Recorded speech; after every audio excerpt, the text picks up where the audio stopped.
when you're not using translators and you're the one, interpreting the data, it's a lot going on in your head. The first month, I was able to get them from 6K in revenue to 20K in revenue just by pausing a few keywords. How many languages do you speak? And for a long time, I didn't know how to, put those languages to use. Where are the opportunities nowadays for international brands? You have to train the algorithm to achieve the objectives that you have. Hello, everyone, and welcome to another episode of the Growth Hike podcast. Today, I'm talking to Franthoni Weinum, who's an expert in international and multilingual PPC, specializing in Google Ads, living the digital nomad lifestyle. Pleasure to have you here, Franthoni. We'll talk about all those things, can you tell us a bit about yourself? So thank you for having me, Martin. Thank you, everyone. So my name is Franthoni Weinum. I'm the head of Google Ads at Carmbox Media. I'm originally from the French Caribbean, from a very small island called Saint Martin, actually 87 square meters.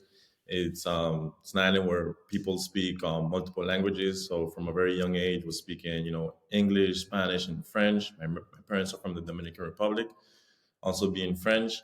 And I've been, in Google Ads, managing PPC ads for the last 4 years, and also been living the digital nomad life for the last 2 years. That's a quick summary about me. Oh, okay. So, can you tell us what type of clients do you work with? Which platforms do you use and Yeah, focus of on? course. So initially, when I started off doing Google Ads. So just to give a quick story also on how I got into PPC. Originally, I quit my part-time job, went all in, started learning Google Ads on YouTube for free. Worked for an e-commerce brand for free for 3 months. Got some great results.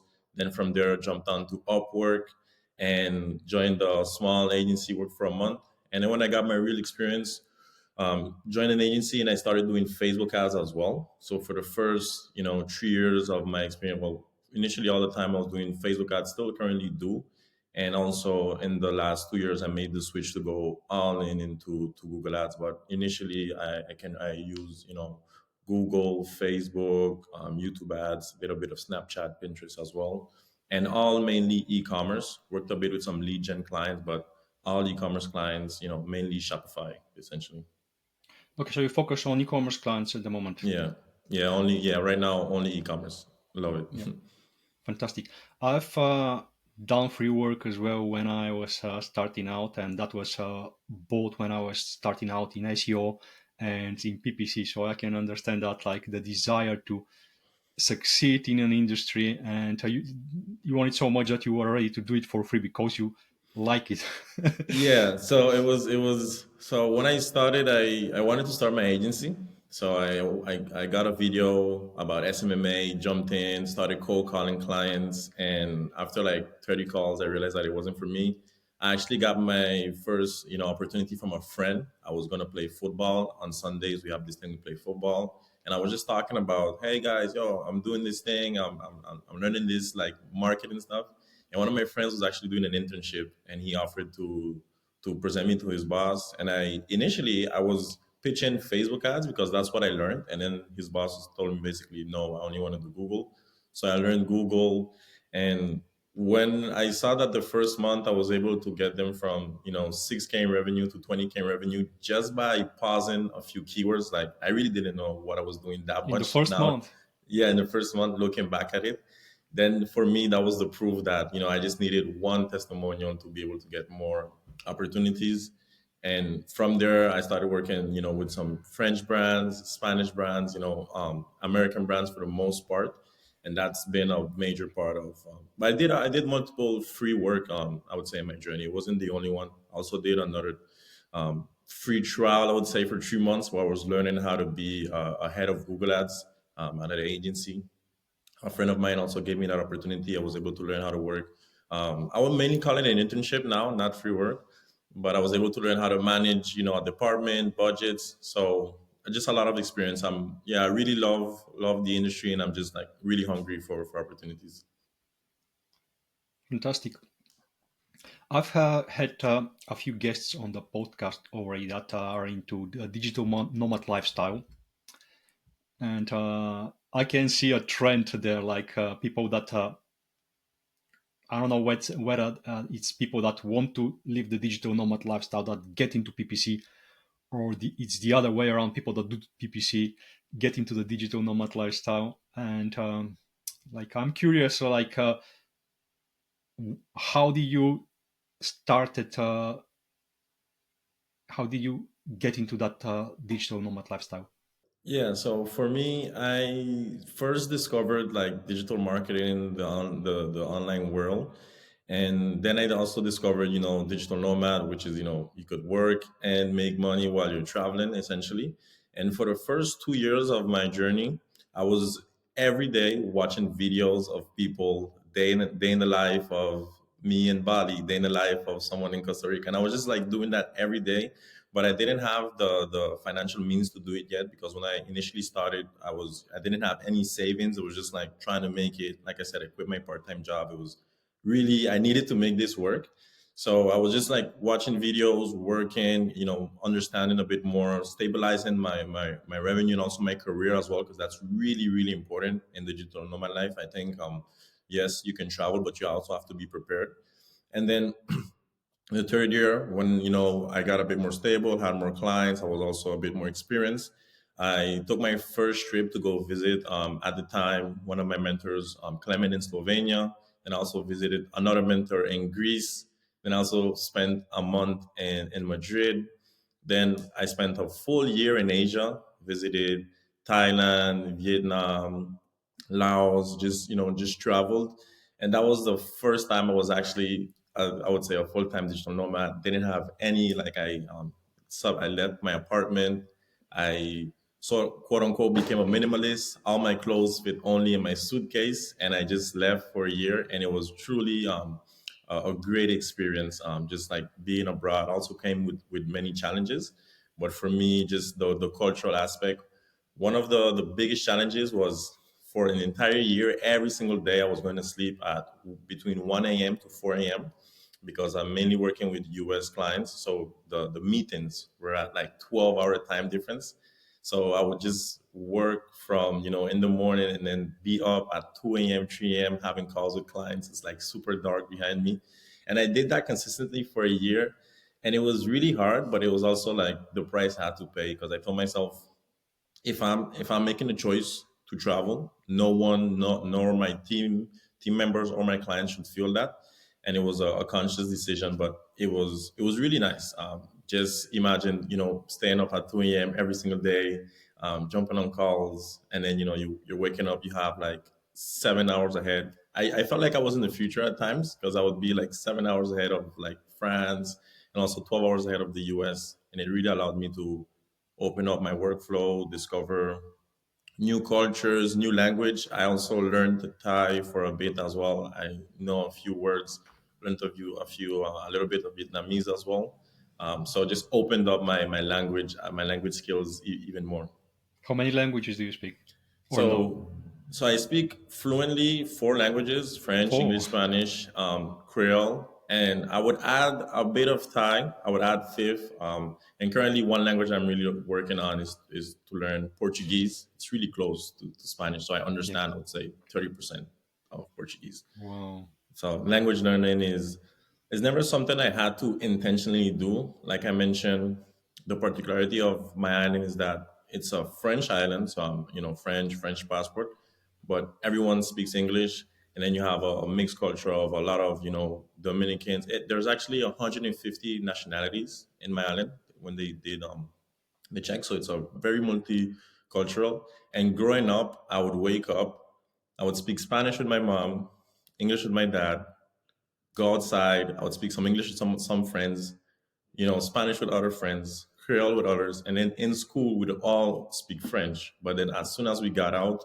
I would just go back, and it was just this daily thing that I never really, thought anything about it, because it was just a common thing. Everyone speaks at least three languages in my island. It wasn't until I started traveling to another island, and people started telling me like, "Oh, you actually speak multiple languages." And for a long time, I didn't know how to put those languages to use. And it's when I discovered PPC and I started getting, clients that speak Spanish and clients that speak French. I'm like, oh, okay, now, I'm the one that can speak to them. And when I was able to, write ads in Spanish, write ads in French, it actually even helped me improve my language skills in those languages. So now, after 4 years in PPC, I would say one of my biggest strength is the languages, because it opens me up to so many cultures, and it helps me also connect instantly on calls, whether that be with clients or even sales calls, because from the moment you can speak the same language with someone, it's another way of communication.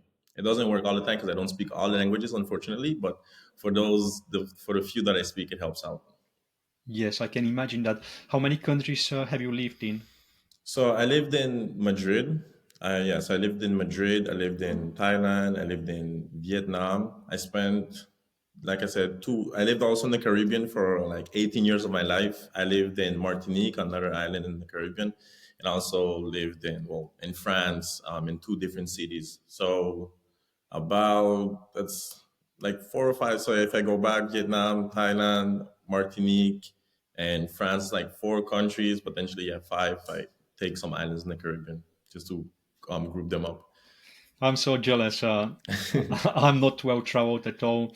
I've only lived in two countries and visited only several. So, yeah, that's You probably visited more countries than me. I'm still have a lot of countries that I want to visit, but now I'm more going into like what some would say like the slow madding, like a slow nomad, not doing the like fast paced anymore, trying to like Mhm. stabilize a home base and have these like seasons where I go out and travel, because it's really challenging spending a full year abroad with like yeah, no foundations, so to say.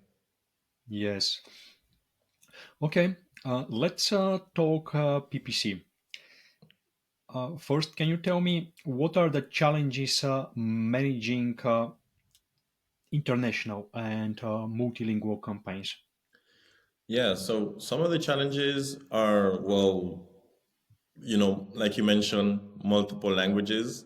So you have to take into account, well, multiple contexts. So just to give, some example, having worked with brands that ran ads in France, in Spain. So yes, I speak French. Yes, I speak Spanish as well. But from like a cultural perspective, the users behave differently in each country.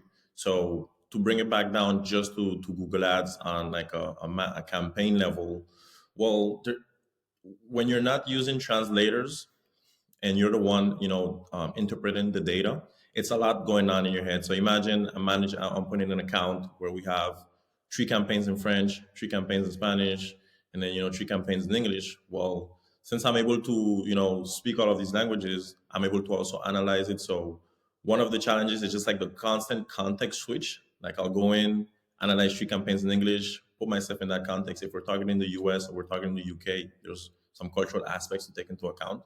And then 10 minutes later, I'll jump into, a French campaign and start reading search terms in French, search terms in English, writing ads, reading the ads in French. And even though it's a non-tangible thing, but it's also draining as well for the PPC manager, because it's like, if you do this across five accounts, that's one on a personal level. And then on a campaign level, and then, on an account basis, is just different competitors, different competitors, different budgets as well. And also you realize that it's not because you're doing well in one country that you'll duplicate the campaign and get the exact results in another country. So those are, I would say, some of the challenges. Is one, having to adapt and being able to take into account your strengths and weaknesses in each language. So just to tie it to the countries, each language slash country, you're not as strong or as weak as you think you are in some cases. Okay. What are the key cultural differences that affect PPC marketing strategies, and how do you approach those? Yeah. So coming from Europe and mainly working with US brands, one of the big cultural differences that I noticed between the US brands and European brands is one. Well, the US is way bigger. So there's like 500 million people. If you compare that to France, where it's 66 million people, so one, you have the numbers with the numbers game, I would say, and then to go deeper into the culture. Well, here in France, where people are a bit more close to, I would say, like organic products made in France. They want products that are a bit more close. They want a bit more transparency on certain products. So when, having worked with a supplement brand, we struggled, selling in France because, well, people in France would buy their supplements from the pharmacy because you could get directly that information. And if you're selling online as well, you need to make a very big effort of being transparent, providing information, making sure that your product is sourced in France for some cases, because that's really going to help you get just that like social proof and that trust factor. Whereas if I take in some cases in the US, you don't need to be as transparent. Users are a bit more used to buying online. The shopping behavior is a bit more advanced as well. People have also more buying power, so which allows brands to be a lot more aggressive with their promotions, with even their claims.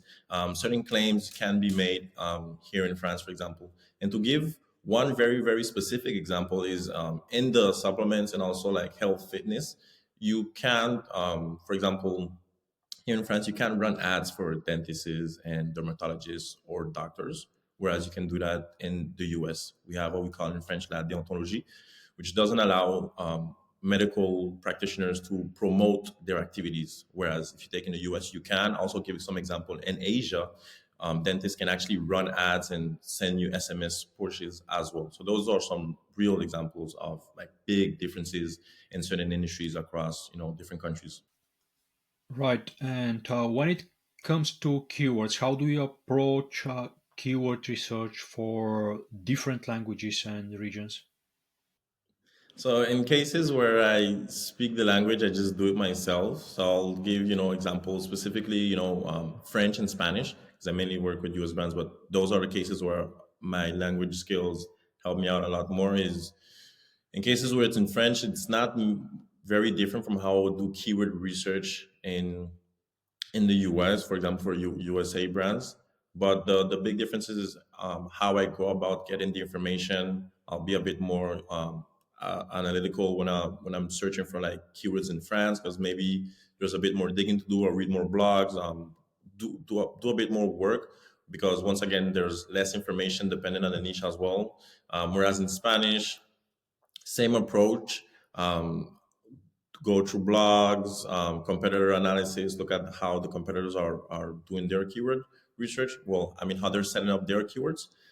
But from like a technical perspective, there's not that much that changes. It's just really how I interpret the data, right? Because I know certain terms wouldn't be used the same in one country from another. To give you an example, specifically in Spanish, coming from the Dominican Republic, on a local perspective, Dominicans don't speak the same way as Spaniards speak, right? It's a bit more local. In Spaniards, it's a what we would call like European Spanish, and if I'm running a campaign targeting the Dominican Republic, I would have to take that into account, right? Because I know how we say certain term, how we define certain objects in the Dominican Republic is not the same way you define certain objects in Spain. Can you talk about localizing campaigns versus translating the ads into another language? So localizing the campaigns, it's once again, when I can speak the language, I rather just do it myself. But when I translate, so like when I run ads, for example, for German brands, and I'm working with a translator, I feel the friction and also the limitation at times in the ability to have a more, well, local expression, at least from my perspective, directly from coming from the PPC manager. Yes, the translator will translate what I write in English, sorry, and translate that in the local language. But it's not the same as when I'm writing the ads directly in Spanish, and I'm able to use certain slangs when appropriate, and also really adapt it to the region one example is if I'm running an ad in the Dominican Republic versus Spain. In the Dominican Republic, for a car, we say, carro a lot of times. But in Spain, the term is coche. So if I'm the one directly, translating the ad, I would write, if I'm the one, localizing the ad, I'll write carro. Whereas if I'm using a Spanish translator to translate the ad, there's a potential that that person may use the term coche because that's Yes. the correct term in the dictionary, right? So that's one example of where knowing the language also helps you when you want to be a bit more precise and emphasize certain things. Yeah, so the same language people search differently in different countries. Yes, in Also, Spanish. in my experience and from what I hear from other people, is often in non-English speaking countries, people will search in English, Yes. or they will even mix both languages. Yeah, one country where I saw that a lot was when I was running ads in the Netherlands. Also, saw I saw that a lot in the Netherlands when I ran ads also in Denmark and also in the Norwegian market. You would see, so the brands would have their products in English, but people would search them in the local language, and also there would be times where they would search the product in English. So from like a Google Shopping perspective, you're reading the search terms and you're seeing. Sometimes you understand, sometimes you don't understand, and it gets kind of funny because as you start just getting used to like translating and seeing the terms, you actually start recognizing some words and actually start to, improve your skills in some of those languages. I actually know like one word in Danish just after like, I probably forgot it, but just after like, as you just start seeing the same terms and terms in that specific language, you start to kind of like remember and you start to, get a hang of it in some cases. Yes, I'm originally from Bulgaria, and we use the Cyrillic alphabet. That's the official language. But sometimes people, because they are lazy, they wouldn't switch to Cyrillic and they would type the Bulgarian words using the Latin alphabet, which is completely different to the Cyrillic alphabet. Also, to make things more exciting, they would throw some words in English as well there without translating. So it's basically a completely new language from a technical perspective. What you would see in the keywords, this makes it like you need to really understand the local specifics to be able to advertise in the country. Like just using translation or automatic Yeah. translation like wouldn't cut it. Yeah, no, I really agree on that. I think having a local manager, or at least someone who has that experience, like you mentioned to your example, if you're not, Bulgarian, even if you have a translator who doesn't understand that, so a lot of times translators have that local experience, so they do provide that. But if you're just using, AI translator or Google Translate, you wouldn't get that, you wouldn't be able to emphasize or even understand that context or understand what the person is trying to do to even help your campaign performance as well. Yeah. What tools do you use in your work? So on a daily basis, Slack in there every day. I use Google Ads Editor. Big fan of Swidio for reporting. What else? Mainly Google Sheets. Try to keep it simple. Yeah. Lately, I've been a lot on Miro. Seems feels like everyone is on Miro. Whipping up some boards, and that's pretty much it. I don't have that much of a tech stack. I just notes, Google Sheets, Slack, How about for and keyword research? Is just the tool provided, the keyword planner provided by Google Ads, or you use some other more fancy tools for for that purpose?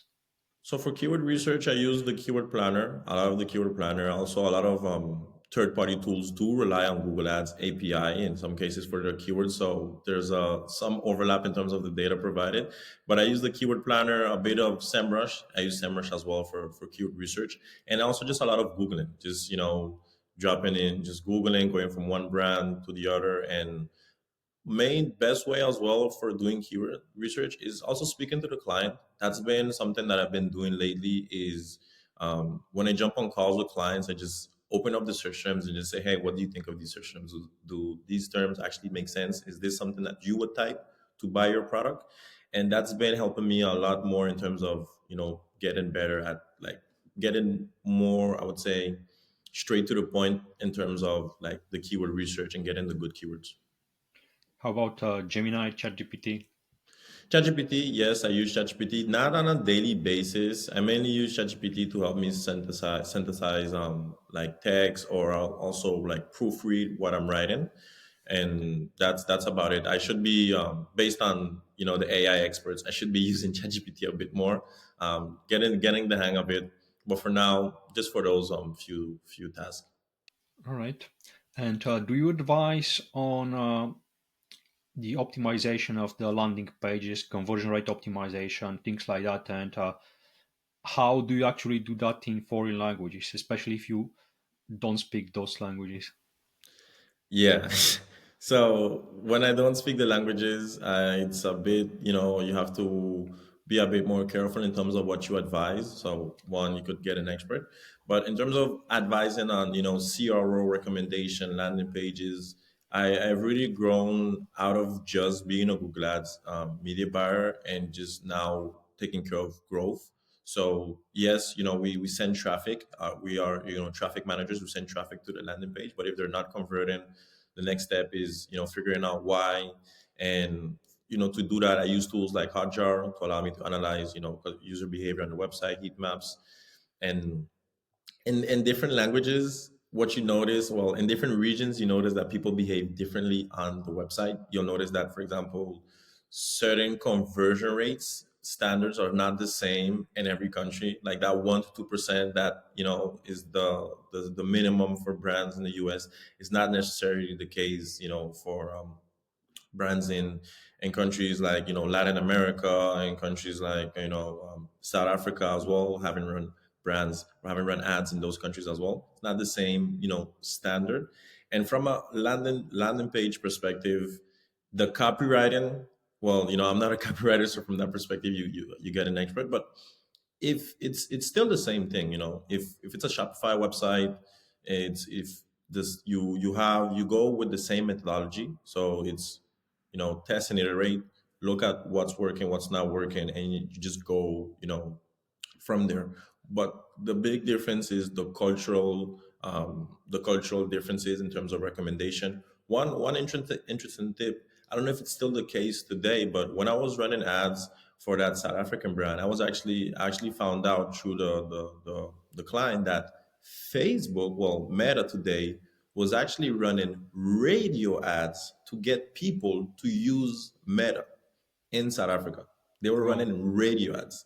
And that was like super, super. I was actually really surprised to know that. I don't know if it's still the case today. That was like 2 years ago. But it was surprise. I was surprised to know that such a big company was using local, tools to get people on their digital platform. They probably need So market share. yeah, they still need market share based on all the bugs Facebook has sometimes. But yeah, big difference is how people behave, how people spend their money. Pay dates as well. When people get paid, also influences spikes in traffic and also just website performance. But like I said, from a technical perspective, nothing changes. It's always the cultural aspect. When I speak the languages, I use that to my advantages, and when I don't, I go to someone that speak the languages, and then just work. It's a teamwork Yeah. because Do they need to be we. competent in Google Ads, or they just need to understand the local market and help you just a little bit? So having worked with both people who knew a bit of marketing and people who didn't know, who weren't so savvy in marketing, I would say the translator needs to at least know a bit of marketing and understand, context. One thing that happens frequently when translating ads is the character length. So you'll write a perfect ad in English, 30 characters, 90 characters for the description. You'll translate it in German, for example, and then you'll realize that the same phrase has like 60 characters. So then now your headline is way too long for that language. And this is where, when if you're just working with a translator and you don't precise that, what will happen is you'll send your ads for translation, you'll wait, when you get back your ads, you basically have your ads translated, but the character limit is over. So whereas if the person, has that, either you precise it or has that marketing, experience, they can take into account that factor and then now adapt the message with the character limit that Google is imposing to send the correct message to that local audience. So yeah, it does get complex at times. If we are talking growth and e-commerce businesses, where are the opportunities nowadays for international brands? Is it Google Shopping? Is it Performance Max? Is it YouTube Ads? Is it Demand Gen? All of that is on the Google platform. Like, where's the opportunity in your view? Yeah, funny you mentioned Performance Max. I think the opportunities for brands looking to expand, into that international market is in Google as a whole. I wouldn't necessarily say a specific campaign type, but my favorites are, search and standard shopping. I'm still a big fan of Performance Max, feed only Performance Max. I'm not set in stone on it. I like to test. But the reason I like, search and standard shopping, because that's really the essence of what Google Ads is, right? It's just, searching for volume, so capturing that demand, and then analyzing how the data you're providing to Google is interpreted by Google, and how people are actually discovering your product. So when you want to penetrate a different market, the best way to start, in my opinion, is with a standard Google Shopping campaign, right? Because as we know, you won't get as many conversions, but when you don't have conversions, you have data, and that's what, in my opinion, early on, for a brand that doesn't have too many conversions in their account or is not spending too much, which is what you won't do if you're, penetrating a new market. Performance Max doesn't give you that. Demand gen, you need to have a certain amount of budget. YouTube Shorts is really good as well, but same as the other ones, you need to have a certain amount of budget. There's a lot of opportunity in YouTube Shorts. I'm actually a really big fan. I really think that YouTube Shorts is gonna beat Facebook. Probably not this year, but I think Google has more market share, more users. Still very early, but I see YouTube Shorts being that long-term game for Google. So I'm very optimistic about YouTube Shorts as a whole. So opportunities, YouTube Shorts for sure, search and shopping. But just to, like you mentioned, for brands looking to go international, I would say search and shopping. Start with your search terms, analyze that data, go through it. For PPC managers managing ads on an international basis, show the search terms to your client. Like that's really, I don't know if everyone does that. I don't know if that's a common recommendation, but clients actually want to see what's going on inside of the account. Some clients actually care about what they're seeing, like what you're doing. And the more transparent you are with your clients, one, the more they'll trust you. And then the more you'll also learn. Because the truth is, yes, we're good at marketing, but we don't necessarily, we're not ecom, brand owners, for not all of us. So when you're working with a new brand, the client is the best person to give you that data, that specific data about, okay, hey, this search term, yes, if someone is typing this, they still want to buy my product because of X, Y, and Z, right? So just getting that data, analyzing it, and just breaking it down, and then just going from there, right? Like Miles Clare said in one of his presentations, we're like the babysitters. Like, Google is a baby, and we're like babysitters. You can't let Google do what it wants too early. You have to manage it, oversee, and just give it more freedom as it earns it, right? And specifically in new markets, and also when you're managing accounts and currencies that are not like US, Euro, pounds, like when you have, like when $1 is like 1 million pesos, then now you also have to take into account how your how much it costs, and do the currency translation as well for those budgets.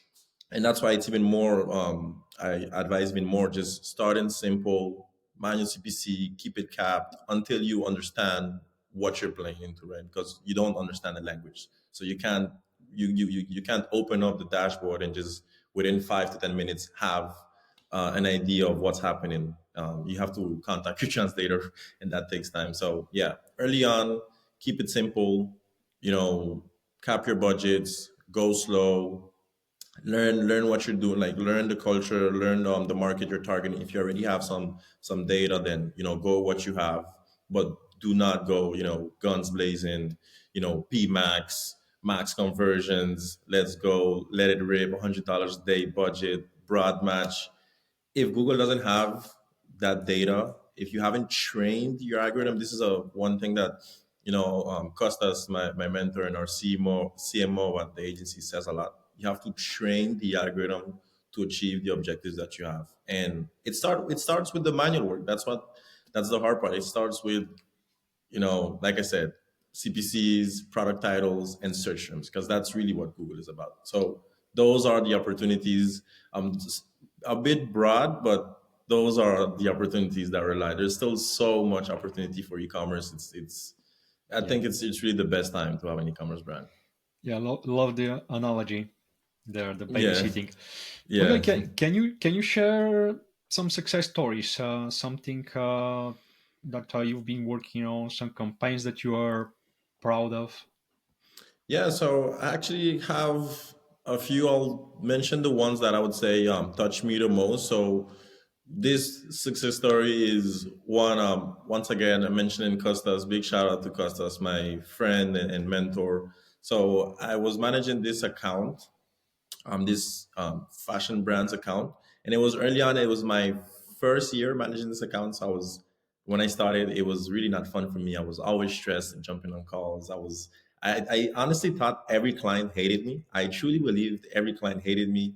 I took everything personal, and I was just like consistently like making mistakes, whether it be budgets and checks.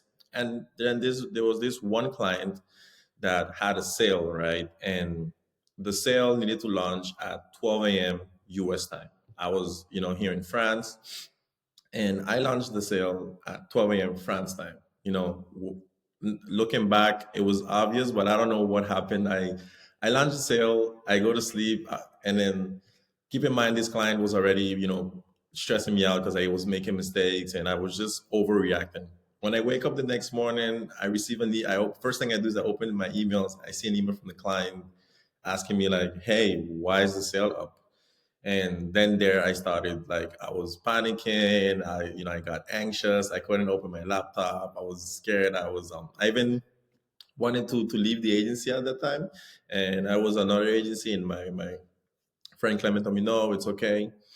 And basically, this marketing manager got fired 2 months later, right? Keep in mind, this client was a very big client for the agency. So the client left, and she said it was because of me that she left, right? The client left. I was bummed about it. They fired the marketing manager. The client came back to the agency. Now, when the client came back, Costas and I took over the account. So Costas was overseeing the account.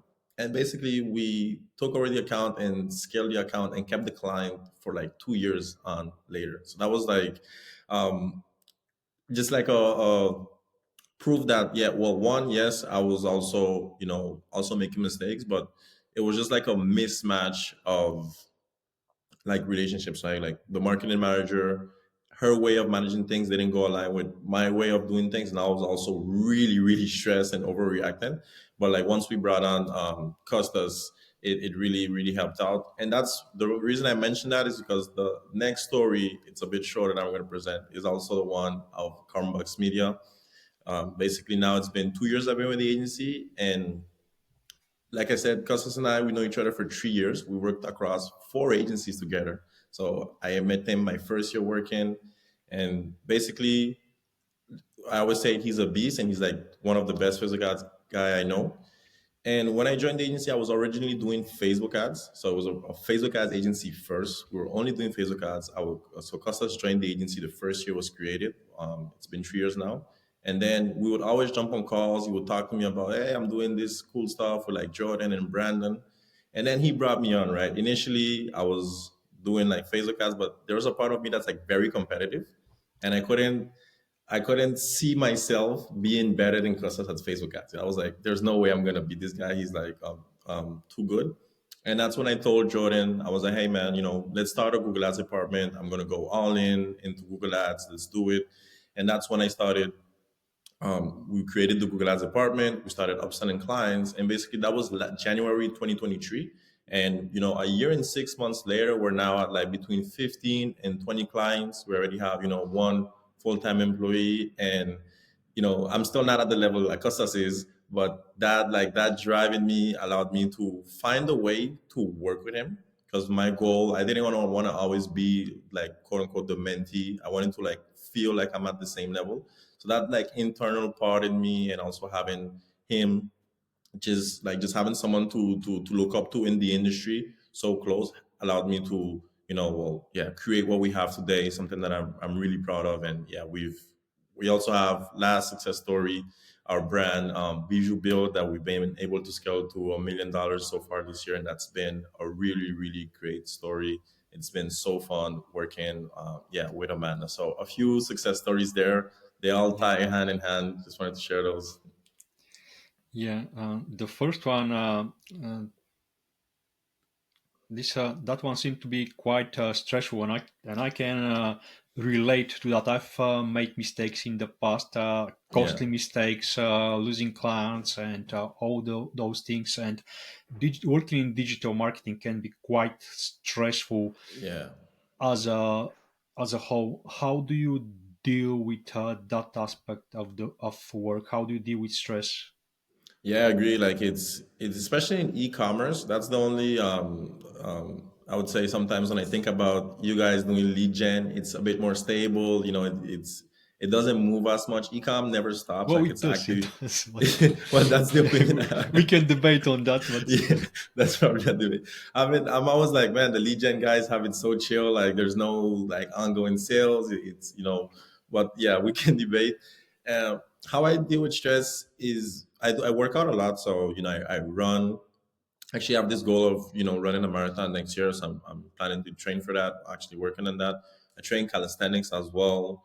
Super into that. So exercise and basically talk to my peers, my teammates. I'm in this great community, the RPPC community. Shout out to them. They just go in there. We just talk about our problems, and people give you advice and feedback. Also, big shout out to Thomas as well. Guys like him as well, just reaching out and just talking. To be honest, I haven't found any magical solution to deal with stress besides going to the gym, hurting myself, coming back, and just getting back to work. I feel like one tip I would give everyone is just find something that allows you to like just let out whatever stress you have, whether it be client related, work related. But just don't stay isolated. To be honest, I think isolation is not the way. Either whether so whether that be through exercise, whether that be through painting, whether that be through reading, meditation for some people enjoy watching their favorite series. But yeah, I think we should all have something, especially in our industry, that allows us to just chill for a minute. Because and then in 15 minutes you'll receive a Slack message from a client saying, hey, I'm down. Sales are yeah, down. even if you're So at the gym, you can still yeah, even receive. if yeah, so put your phone on silent when you're in the gym too, Yeah, happens all the time. every time. Yeah, where can people find you? So I'm active on LinkedIn. I'm very active on LinkedIn. I'm also active on YouTube and also active on Twitter. But where I'm most active is on LinkedIn. So you can find me on LinkedIn, Franthoni Weinum. I post about Google Ads, digital nomad stuff, and also talk a bit about some personal challenges. So yeah, hit follow, check it out. Fantastic. I'll make sure to link all those in the description. Thank you so much for doing this, sharing all your knowledge with us. And it was really a pleasure to have you here today. Thank you so much. Thank you so much, Martin. Thank you everyone for watching. See you soon. Thanks, everyone.